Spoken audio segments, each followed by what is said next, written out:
Wala nang naisalbang gamit ang mga residente ng isang bahay na nasunog sa Caloocan kanina. May unang balita live si James Agustin.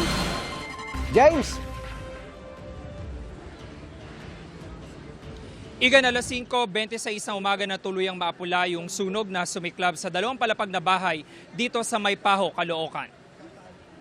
Mula sa malayo kita kung gaano kalaki ang apoy na tumutupok sa dalawang palapag na bahay sa Bagong Sibol Street, Barangay 31, Maypaho, Caloocan, pasado alas 4 ng umaga kanina.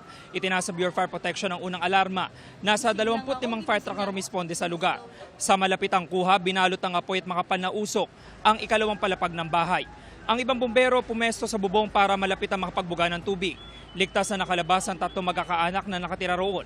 Hindi na sila humarap sa kamera pero kwento nila nagising sila na malaki na ang apoy sa likurang bahagi ng bahay na nagsisilbing bodega. Walang naisalbang gamit ang mga residente.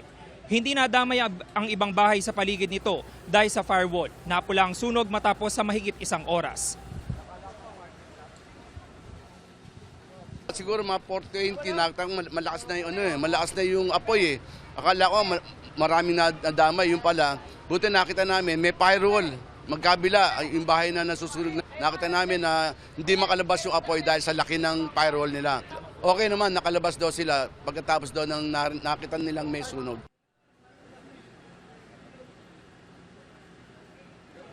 Samantala, Igan, sa ngayon ay patuloy yung sinasagawang investigasyon ng Bureau of Fire Protection para malaman yung sanhi ng apoy at halaga ng pinsala. Yan ang unang balita mula po rito sa Caloocan. James Agustin, GMA News.